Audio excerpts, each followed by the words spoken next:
I would like to welcome Manon back onto our virtual stage, who will talk about sustainability and tech with Peter Hafez from Ravenpack, Hanna Thofelt Lindström from Matsmart, and Cameron McLain from Giant Ventures. Manon, over to you. Thank you very much, Maria. So starting our tech and impact panel discussion. So we did speak about environmental and social challenges we're facing at the moment. So maybe starting with you, Cameron, and what you built with Giant Ventures. Can you briefly talk us through the challenges you decided to tackle and what you're building at the moment to meet those challenges? Sure.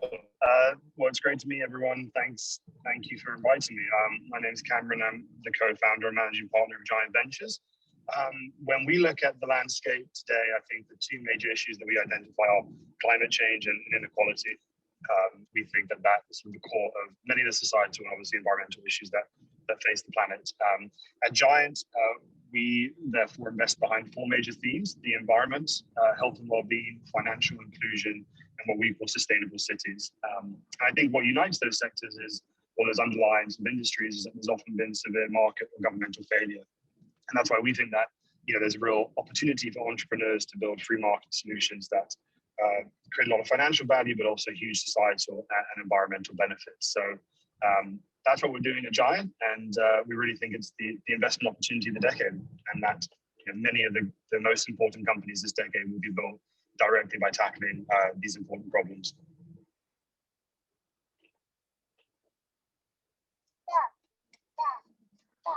Manon, I can't hear you, but maybe that's just me. Yeah, thank you, Cameron. Going back to you, Hanna. Well, some questions for you. Can you tell us a bit about the challenge you are focusing at Matsmart and what you have built?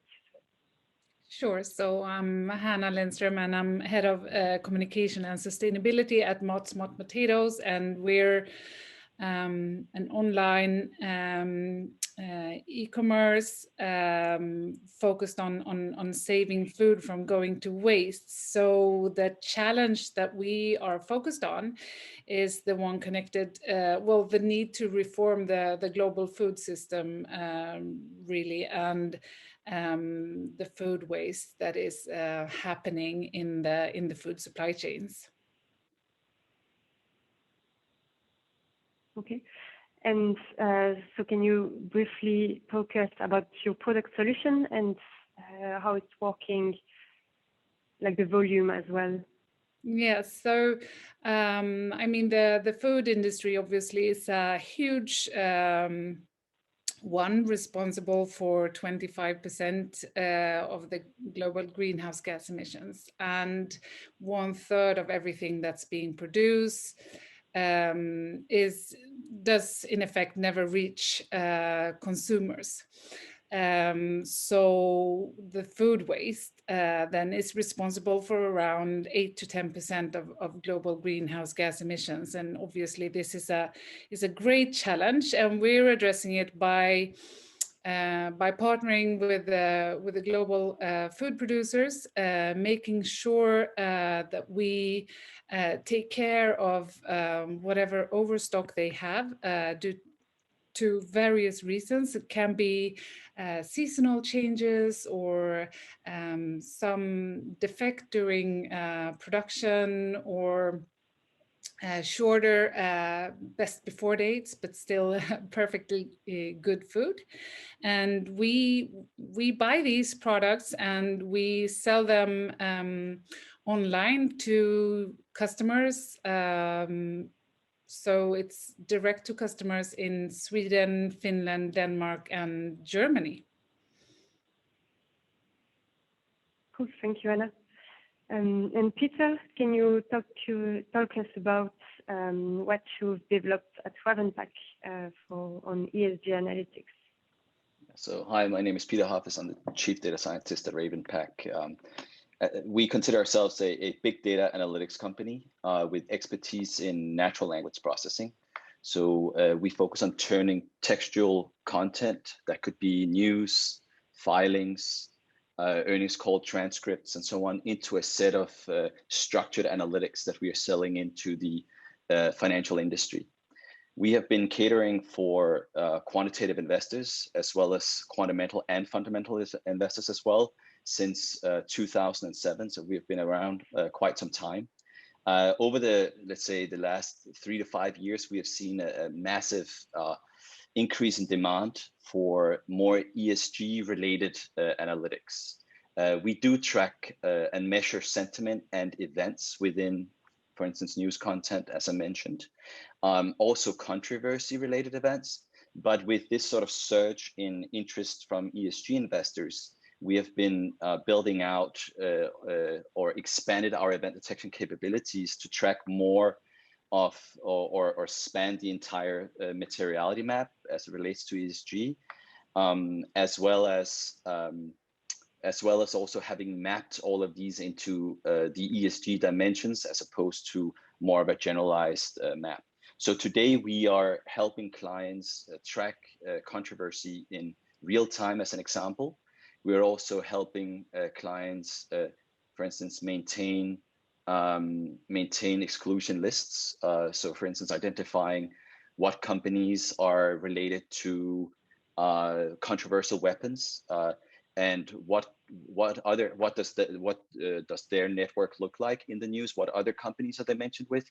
Are they good potential candidates also to investigate, to add to that list of controversial companies?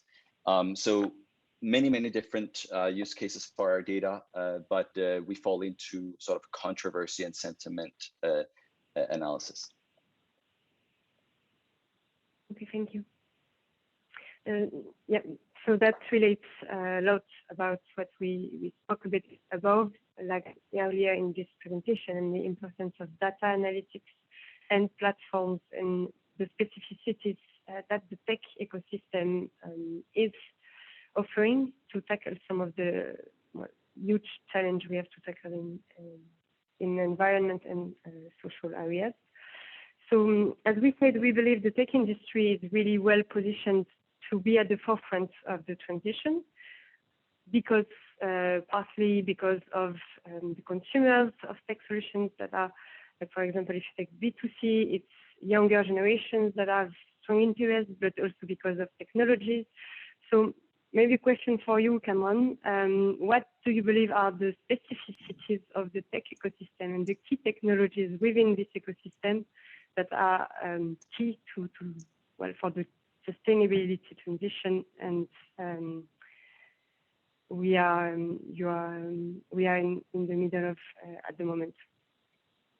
So the question is, why technology will play an important role, and what are the most exciting technologies that we think are there today to help with climate change sustainability? Okay. Well, I think firstly, if you look at history, so technology is a multiplier. So whether it's in the printing press or the wheel or the industrial engine, the technology is one of the few things that consistently is a multiplier and creates paradigm shifts in society, while also increasing productivity. So I think that's what's going to happen again. And just this time, the focus is going to be on sustainability and tackling climate change. So I think that's one element. I think kind of the culture of technology entrepreneurship is also well suited to tackling this problem. There's a healthy appetite towards risk, trying to do the impossible, from the investors, and understand that you need to make multiple investments, and some of them won't work out, but when they do work out, they work out in a big way. So I think there's a lot of things structurally with technology as a sort of force in society, but also within venture capital and technology investing. That means technology should and will play a really important part in tackling climate change this decade. In terms of technologies that I'm excited about, we're looking at closely at Giant Ventures. I do think it always starts with a purpose-driven founder, first and probably most importantly, but there are some really exciting exponential technologies right now. I think 3D printing is one of them. We invested in a company called Mighty Buildings in San Francisco, which 3D prints affordable housing. It's a zero waste technologies, and it replaces concrete. So the environmental footprint of printing those buildings and those housings is drastically less than if you were using traditional methods. So that's one. There's sort of three others that we're looking pretty closely at. Carbon capture. I think we've seen some very creative approaches to kind of in the short term trying to reduce the CO2 output of existing, production techniques, whether it's cement factories or carbon capture on semi-trucks. So I think that's a second area that we're looking at very closely. A third is, I think, just the energy transition. In particular, the storage capacity of batteries is an important but very difficult problem that a lot of people are trying to solve. I do think when it comes to energy transition, that governments have an important role to play, though, because those are very, very long time frames and very capital intensive. And then the fourth area is just applying data and software. I think actually one more, but applying data and software to optimize our energy usage. So whether it's heating and cooling in buildings or whether it's carbon accounting software for companies, I think using software, machine learning, and really optimizing the data that we have to reduce our carbon footprint is another area entrepreneurs are tackling. And then the final area is sort of biomaterial science. So, the food industry in particular is a huge contributor to climate change, whether it's dairy or even coffee. And I think leveraging bioscience to try and basically create those things in the lab, I think is also an important and exciting area of development on the technology side. So yeah, I think overall, I'd be very disappointed if technology and technology entrepreneurs don't play a massive role in this decade in terms of tackling climate change. Thank you, Cameron. Turning to you, Peter and Hanna. So as being a tech company, as being from in a startup that has been built with the best tech teams and the best tech practices, have been a strong competitive advantage in your market and as well in the impact you're generating. Maybe starting with you, Peter. I'm not entirely sure I got the question.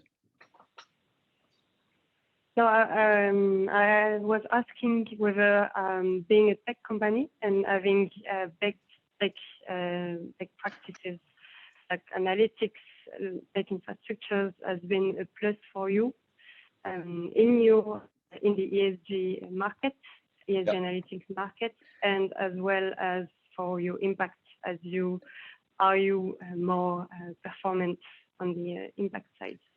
Yeah, I mean, from the very beginning, we have been very much about analytics. And one of the things that we are seeing where there is a real gap for ESG investors who we cater for is really on the data side. There's really a lack of data when it comes to ESG, which is it's a real challenge. There is a real ESG data challenge.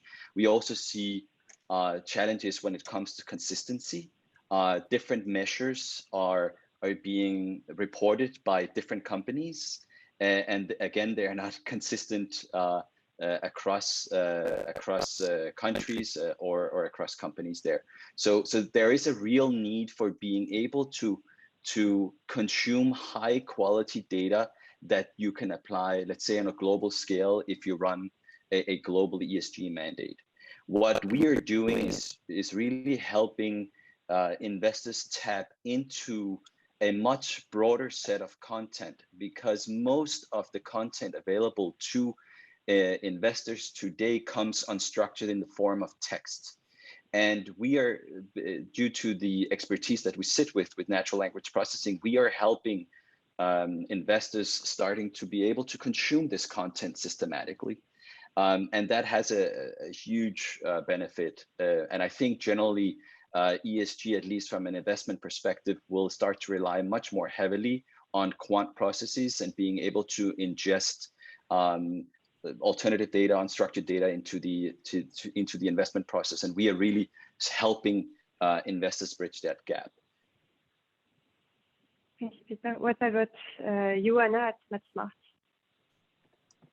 Yeah, so I mean, the obvious advantage, I would say, for us being in e-commerce is that online we have the ability to have a much bigger reach than we would ever be able to have with physical outlets. So that's the sort of step 1A. And then, of course, there's a huge advantage being a consumer brand, and at the same time data driven in the decision making. Makes us able to be a lot more precise in the communication with our customers, and that is of course a great benefit to us. Yes. And do you measure your impact in terms of food waste or carbon footprint? Yes, so we have a very good way of measuring the actual amount of products that pass through our system. So we know exactly in terms of what products we save and how much in kilotons. We have just also started a deeper collaboration with the Swedish Research Environmental Institute. So they will also help us up our game when it comes to climate calculations and measuring our sort of positive footprint from saving all this food. Okay, thanks. So we spoke a bit earlier about how we are seeing that the interest for sustainable assets is growing quickly. We were wondering if, from your experience and what you see, you are seeing from your customers or strategic partners this kind of traction at the moment. So maybe starting with you, Hanna. Yeah, no, but so from what we can see is that the sort of interest from consumers for sustainable consumption has been there for quite some time.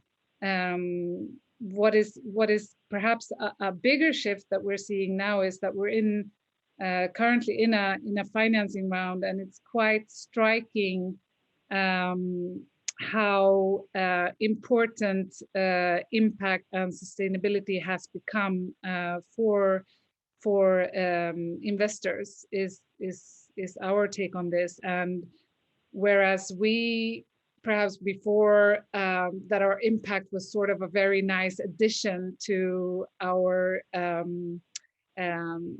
very sort of attractive commercial scalable model, now our impact is rather a prerequisite for investors in making investments in us. So we see a very clear shift there that has come quite recently. Thank you. And you, Peter, have you seen an increasing traction either from your partners, customer, or directly from the data you get with your technology? I mean, we have seen a massive shift again also over the last couple of years when we speak to clients, right? A large proportion of the conversations that we are having today is really around ESG and being able to deliver ESG data and helping our clients solve that sort of data challenge.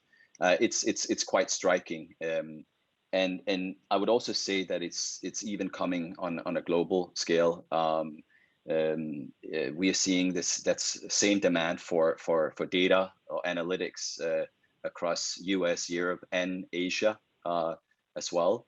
And I was speaking to a client at some point, and what was quite interesting was that he said, if you can sell me on an ESG story, I'm able to get it through and get it approved by management much more easily, than if you come and sell alpha.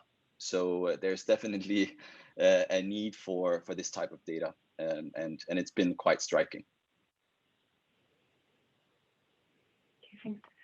And Cameron, turning to you, so do you see this traction well in with your portfolio companies and the market they operate in, but as well from your LPs and all the stakeholders that you have around Giant Ventures? Yeah, I mean, I think we've seen a huge shift. I'd say even in the last year, things have changed a lot. I think what I noticed a few years ago, and what was one of the major reasons I chose to start Giant Ventures, was that the quality of entrepreneurial talent that really wanted to tackle these problems and was focused on sustainability was just breathtaking. And I think that continues every day. The best entrepreneurs really want to tackle these problems, and then a lot of the best employees and talent want to join these companies. So I think that's the shift that I've seen. I think that's driven in part by the size of these problems, and then a shift in consumer sentiment. And some very public examples of climate change, whether it's the California fires or the Australian fires over the past years. I think that's really changed the way people think about it for the most part. And then, from the limited partner side, I think there's absolutely been a shift in perspective. I think people used to think impact meant concessionary to some degree. I think that's changed. I think people understand that you can build really meaningful large companies and drive impact at the same time. And so I think there's been, an increasing interest from limited partners and asset managers to find impact managers or impact investors to work with. I think there's been a massive kind of shift over the past couple of years. Okay, thanks. And you've been operating both in the US and in Europe. Have you seen a difference in interest and traction in these two geographies? I think they've both doubled down over the past year and become more interested. I think Europe had more of a history of impact investing and sustainability, and I think that in many ways the regulation here in Europe and the sort of public-private partnership funding you have across the EU was ahead of the US, and meant that I found that a lot of sustainability mandates and missions from entrepreneurs were ahead of the US. But I'd say that's changed over the past year. I think you're now seeing particularly Silicon Valley show huge interest in tackling climate change, and as the entrepreneurs choose to focus on these problems, so the capital follows. So I'd say, though, this is an area I think where Europe has a real edge and should really lean into it. As I said, the regulatory environment's more favorable. There's funding sources that are not available to US entrepreneurs here. So let's move on. The next question. So do you, Peter, internally report on the impact of this product? Do you plan as well to double down on your ESG offering at the moment? What are the next ambitions there? We are definitely investing heavily on developing our ESG products further. On multiple fronts, both from a pure product development perspective, adding new features to support various ESG use cases, increasing the number of sources.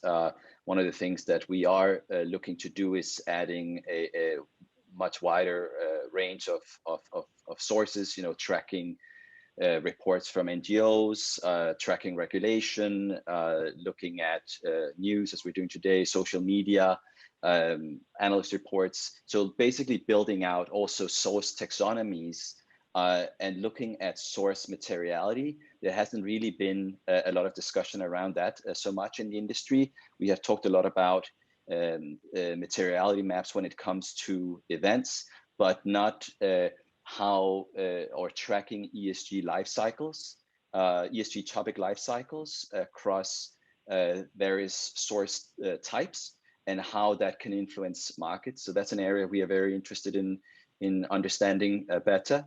But we're also very much investing in our internal research teams that are looking at building out use cases or working with clients on how to solve their individual problems. So we are partnering up with various hedge funds and banks globally to work closely with them to build sort of a partnership or partnering on various solutions there. So yes, we are investing heavily and hiring aggressively to cater for the ESG space. Okay, thank you, Peter. And Hanna, what are your growth ambitions at the moment, and how are you doubling down on your impact and the sustainability of Matsmart? So our growth ambitions and our development of our impact? Yeah. Yes. Yeah, no, so we entered our fourth market in late April last year, and the development in Germany, which was our fourth, has just surpassed our wildest sort of expectations. We're growing at a tremendous pace, and that has, of course, given us a lot of confidence that our model is really ready to take on more and larger markets. So I can't give any specifics at this point, but we will definitely be in at least one more market, I would say, during the course of 2021. And for us, in terms of growth and impact, it's really two sides of the same thing. As the more sort of the more we sell, the more efficient really the food supply chains become, and the more sort of responsible we are with the resource use in the food industry. So that, I think, is our sort of our growth is at the same time our sort of biggest impact development. Okay, thank you very much. Well, thank you all for your participation. We are at the end of the event now, but please do read of our reports. You will find lots of additional analysis and thoughts, comments, and trends there. Thank you very much. Thank you. Thank you. Thank you. Thank you very much, Yes. Manon, Hanna, Cameron, and Carmen.